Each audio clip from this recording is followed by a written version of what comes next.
I told you guys last week that because of who my clients are in the past, I didn't do an agreement because I just didn't, that was my system. It worked for me. However,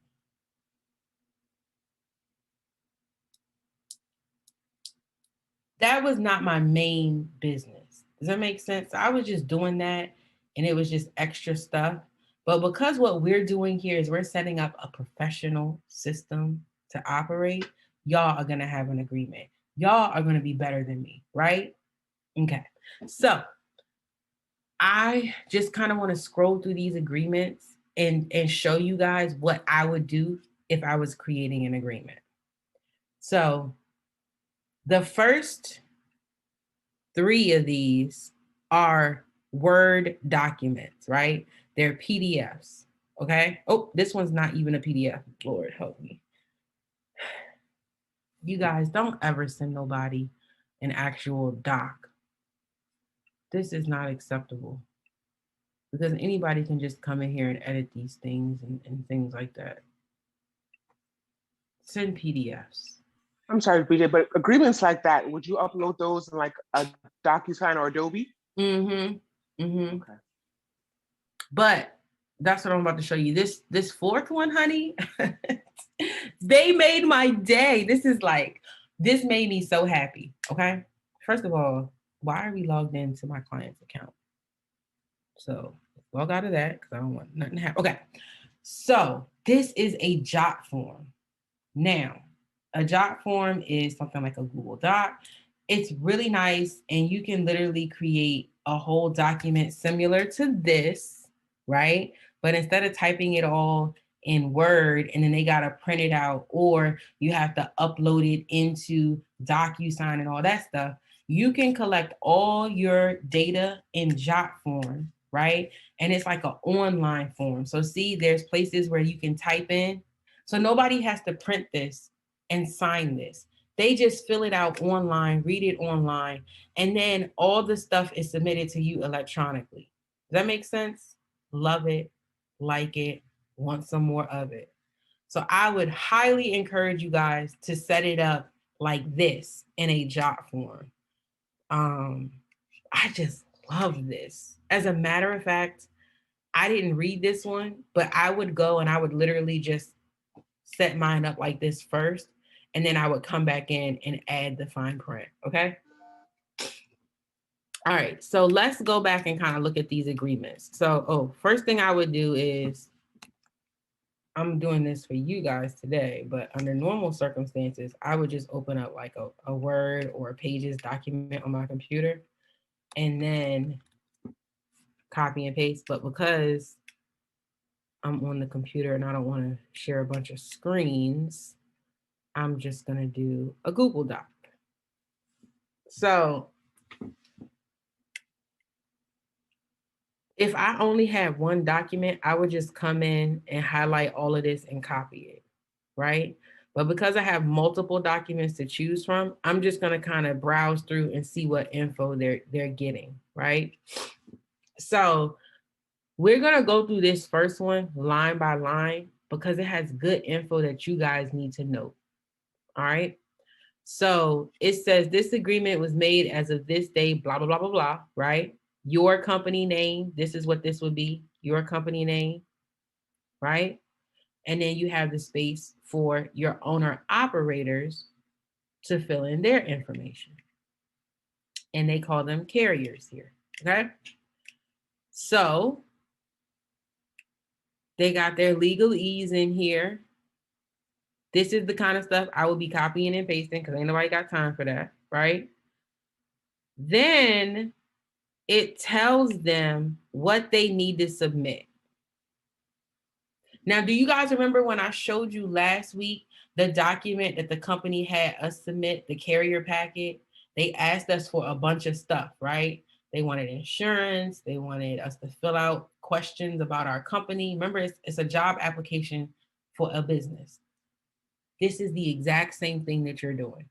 You need to have a limited power of attorney. That means that you can call companies and book loads on their behalf. That means that you can fill out paperwork on their behalf and you can sign. Remember, I told you I signed the document as general manager, right? So the limited power of attorney is going to give you the ability to make decisions on behalf of this owner operator as it relates to their loads. See how it's limited? Not full power of attorney for the business, but with that power of attorney, you guys can specify what you have access to and what you can and can't do. Got it? So you definitely need to have a limited power of attorney. Now, I'm not a lawyer. I don't play one on TV. I'm showing y'all people's agreements. But when you put yours together, I would recommend you have someone look at it and make sure that not only is it good, but for your state. Because who knows where this company is in California. You know, what they need to put on their agreement could be different, or what they need to require of their owner operators could be a little bit different. Whatever it is, I always recommend you have people, as in professionals, like a tax, accounting, bookkeeping professional, a lawyer, right? To look over these things, because there's no sense in creating this and then it don't even be legally binding. Like, get it, got it, good? Okay. You need a copy of the carrier's authority. So what that means is when someone gets approved by DOT to be a carrier, they receive a letter, and the letter puts their DOT and or MC number on the page, right? You need a copy of that so that you can show proof that they're and they have an active authority. The next thing you need to require of your owner operator or your carrier is proof of insurance. That is the certificate of insurance. Do you guys remember that? Yes or no? I'm pretty sure I showed that to you guys more than once.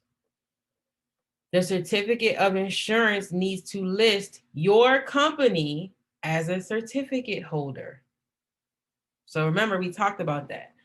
The company we were working for told us what coverages we needed to have, and then it told us what we had to list at the bottom.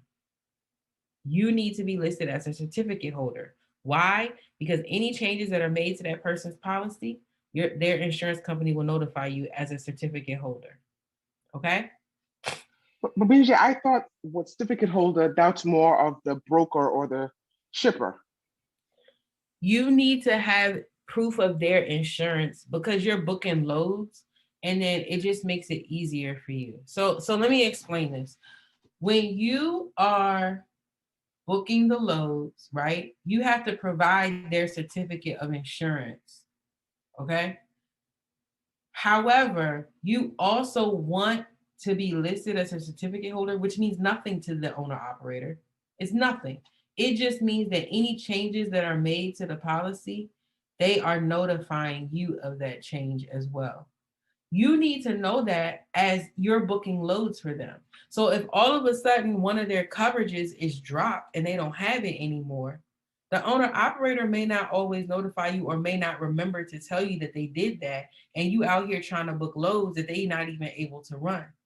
So if you are also listed as an additional insured, you will be updated as to what is going on with their policy. Does that make sense?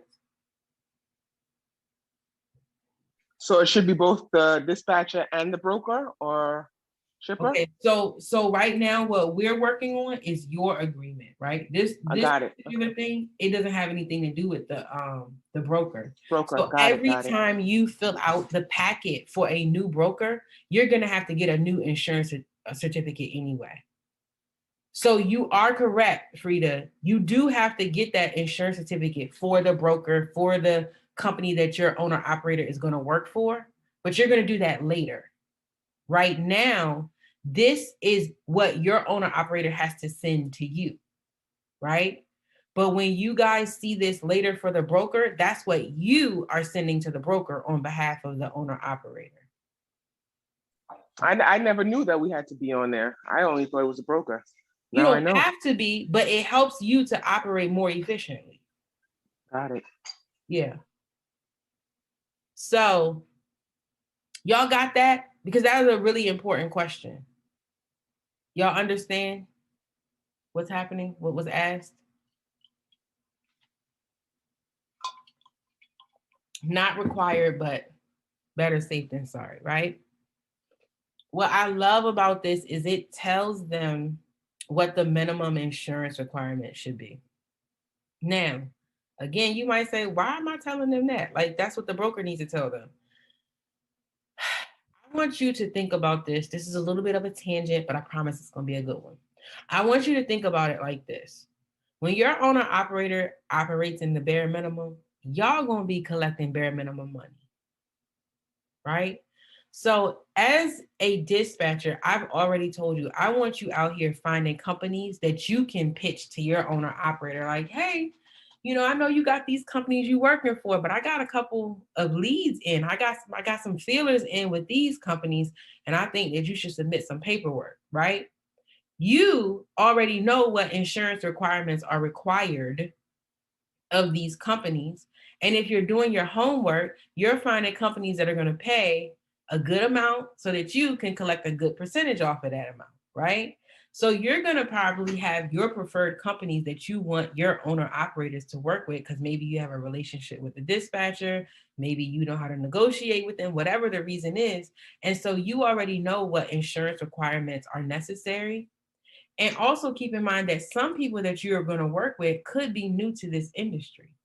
So they may not even know. A lot of people who are new don't even know that the $1 million is what you need. They go and get the 750,000 that's on the FMCSA website, and they don't have any idea that they need $1 million minimum to work, or that they need cargo and all this other stuff. So you can put this in here to let them know, like, I have contacts that require this amount, because it's not going to be worth your while if you get an owner operator, you signing them on, you doing all of this drama, and they booking penny lows because they don't have the coverages. That's stupid. It's upsetting me and my homegirls because we can't collect the right percentages off of you, right? So put what insurance requirements you found during your research so your owner operator knows, like, okay, to work with the companies she or he has, I need to step my game up or I'm good. This is like, I know that you guys are doing work for an owner operator, but y'all not just going to be accepting any old kind of mess. Like, you got standards. So spell them out right here. Okay. You need a signed W-9. If you are not familiar with the W-9, it's a document that your owner operator will fill out their company name, address, their tax ID number, and it will also tell you what their structure is. Are they an LLC? Are they operating as an S corp, partnership? All of that stuff is on the W-9. So you need a signed copy. If you have a long-standing relationship with an owner operator, you need to get a new copy every year. Okay. And then it says this agreement signed, completed, dated, and signed. Okay. So let's just say you have a contact and you know that the contact, the dispatcher that you want to work with, they have work that requires that you submit driver's license for all of your drivers. Okay. Let me explain that. Let's say you want to work for a company, BJ's Trucking. BJ's Trucking sends you the carrier packet. And in the carrier packet, BJ's Trucking says, we need a medical card and CDL driver's license for every driver that will be operating your trucks. Honey, if you want to work for somebody, they can require all kinds of stupid stuff. Either you're going to do it or you're not, right? So if you know that one of your jobs requires that and you really want to send people on that job, then you say, I also need ID and medical card of all drivers that you are going to send out. Does this make sense, you guys? This needs to be adapted for what you plan to operate as. Let me know in the chat.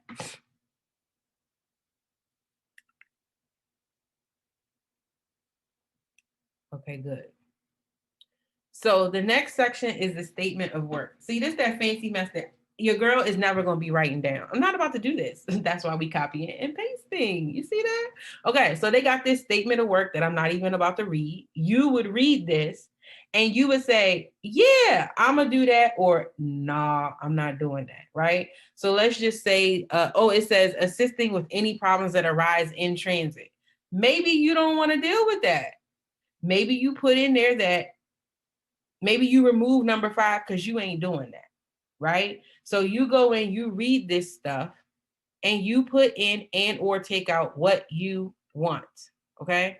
This is your agreement, your business. I don't know why we started randomly zooming in and out. I guess that's what happens when you try to use your non-dominant hand to use the mouse. All right, so then it says the obligations of each, the carrier and the dispatcher. Okay.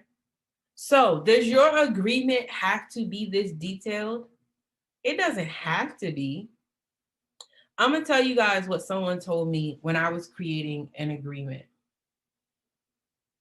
I had all of these agreements that I needed him to review because I was setting up this company. It was like a bunch of owners and all this stuff. So I took it in there. It was an accountant, my money guy that I talked to, and then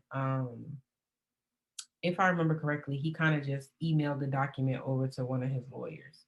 So they said that when you do the agreement and you spell it out super detailed, you are leaving room for them to try to enforce it. What I mean by that is if you want to go in here and say, I'm going to do, and you're going to spell out 93 million things, you better be ready to be held accountable for it. So you need to take this with a grain of salt of how detailed or vague you really want to be when it comes to this section. Okay? I would read through what these different agreements have, and I want you guys to find other agreements too. But I want you to read through because some of them are going to be different. And I need you to pull what makes sense for you and remove what doesn't make sense. Okay? Yep, all of this stuff. Not really about to read all of this with you guys. But if I was doing this and I was creating my agreement, I would 100% read everything that's here because you don't want to put something that doesn't relate to you, or you don't want to put something in your agreement and it's like, damn, I didn't want to do that. And then they're trying to enforce your side of it. Okay. Now the question is, where can you get some of this stuff? From carrier agreements. So when you guys are in the research phase and you guys are looking up and trying to see what loads are available, and you're calling and you're making calls, and these people are sending you the carrier packet so you can look at it, read the carrier packets. There's going to be stuff in there that you are going to need to pass on in your agreement. Does that make sense? I'm gonna keep asking y'all because I need to make sure that this stuff makes sense. I'm trying to make sure that this training is complete. Okay. All right. So that's the purpose of all of this stuff here. Disclaimer, honey. Now this is where you want to get detailed. Okay. You may not want to get too detailed in your obligations. Be detailed in their obligations. But this disclaimer section, let's spell this out to a T. So it says FASTA, whatever this company name is, dispatching, is not responsible for billing issues because they're not doing invoicing. Let's just put that out there. Load problems, advances, meaning money getting paid up front, okay? Handling and storage of paperwork. Like, these are the things that they're not going to deal with. That's it, period, poo, okay? Put that stuff there, check and see what other people are saying. Make this list as extensive as you feel, right?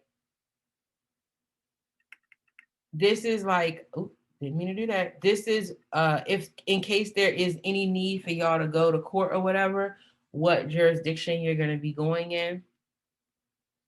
Can you make all of that a la carte? What do you mean, like different for each owner operator, or you mean just take what you want out of the agreement? What you mean?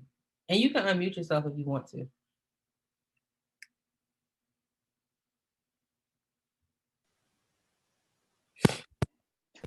That if you can just do that, if that you want to make that extra for the owner operator. Yes, and making that a disclaimer, but just to say, okay, we can offer this, but it's separate. Exactly. And so this particular agreement is specifically for dispatching, right? Okay. So what I wanted to say, and I was going to get to that when we get into invoicing, but we might as well cover it now since we're in the agreement. If you are going to do other things like invoicing, I feel that invoicing is separate enough that it deserves its own agreement, because that brings on a whole separate situation, and everybody isn't going to take you up on that, but you can do exactly what you said. Like, so when we do the packets, I don't feel like pulling it up right now, but when we talked about the insurance page, it said dump. Do y'all remember that? It said dump. And I was like, oh, this could be for a dump truck. It could be for a dump trailer, right? That company has another agreement if you're going to do brokering. So remember when I said on there, it's going to ask you, are you going to have any other trucks running under you? If we had put yes there, then they would have added another section to the agreement, which would have been the broker agreement, the broker insurance requirements, right? So same thing here. You can spell this out. Like, as far as dispatching, I don't have nothing to do with you and your dispatching invoicing issues.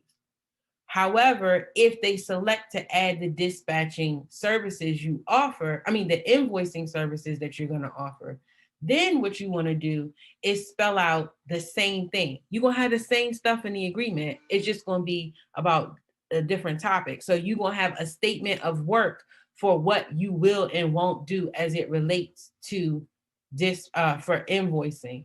And you would have the obligations, meaning what you are going to handle, what's going to be your responsibility, and what's going to be theirs. They need to turn the tickets into you on time. They need to ensure that the tickets are signed. That's not your responsibility, right? Consideration, you need to have things. So the invoicing agreement may not be as long. It may have different things included in it. And when you get down to these sections like consideration and stuff like that, it may not be as related to this. So guess what I might do? I go to my good old friend, Uncle Google, right? And let me see, what would I type in here? I might type in,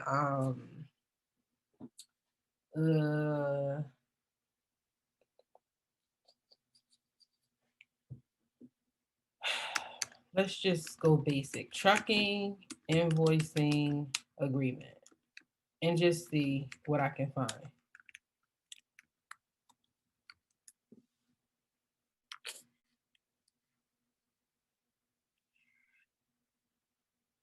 So these are templates for invoicing.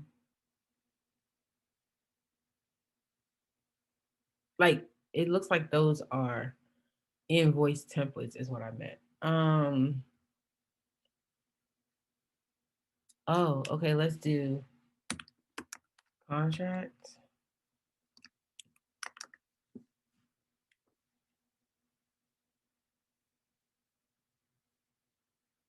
What is invoicing, y'all? What is that? It's not called invoicing, is what I'm getting at. It's another term, one of those accounting terms. Is it receivables?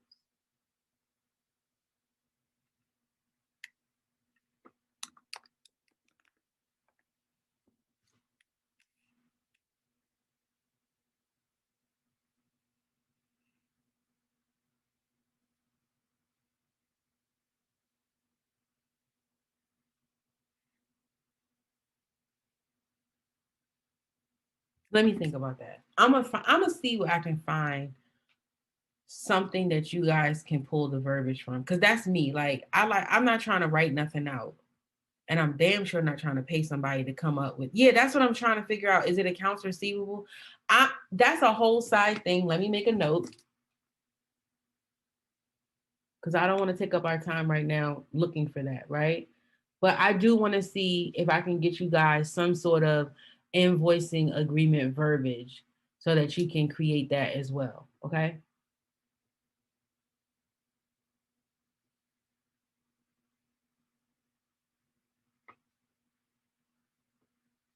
Okay. So where was I? All right. So yes. So we pretty much went through this whole agreement, right? And so basically I will go to the next one and I will do the same thing. But let me just show you. So I might say, okay, yeah, you know what? I want this paragraph, and all I'm going to do is while I'm reading this agreement, the whole time I'm going to copy and paste stuff into my document, right? I like that from that one. Okay. Oh, I like the obligations from this one. Let me grab that. And oh, I know that the obligations go above whatever this responsibility section is. So let's put that up there, right? And then I like the beginning of this one. So let me get that. And all I'm doing is just building it. Then once it's done, once I have, okay, I definitely copied and pasted the same thing twice, but y'all get the point. Come over here, grab what's in this one, okay? Then I'm gonna go drop a little bit of a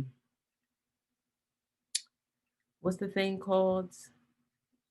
A logo. Give it a little letterhead to it, right? You gotta give it a little letterhead situation happening. So I might do inserts. Now I use Pages, honey, so I don't know what's happening here. Drawing, chart, footnote, images. Oh, dang, right at the top, y'all. Why y'all ain't say it's at the top, BJ? Why y'all didn't say that? Upload from computer. Logo right there. Boom.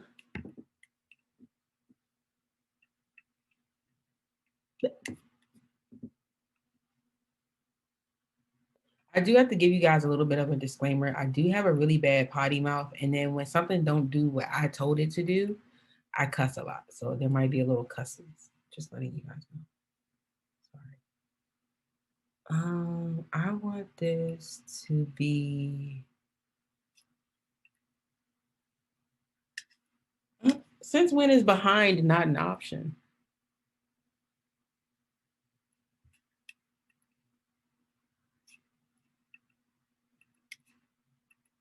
I want this to go in the header anyway. All right. So this is a little bit of a box situation because I would be using a different software to create this, not Google Docs. If we were in Pages, I would have completed this by now. But y'all get the point, right? The veterans understand. Thank you. Okay. Thank you. Y'all get it because y'all be like, oh, this lady, her mouth is ridiculous. All right. So I would put in, the name of my company, the address, the phone number. I actually, you know what? Since I can't put it in the footer, let me do inline.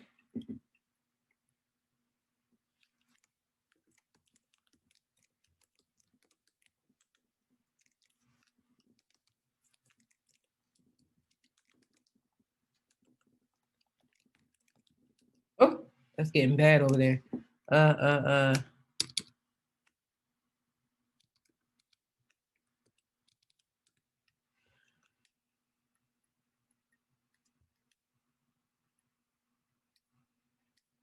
Okay, something like that. And then move this all the way over, to the right. Okay, great. Now we have a whole letterhead created in like 10 minutes. You print this out, you get someone to review it, okay? Y'all see what I'm saying here? Like this don't have to be crazy hard rocket science situation. Y'all understand the concept of the agreement? Yes or no? Do you have questions about the agreement section? Let me know.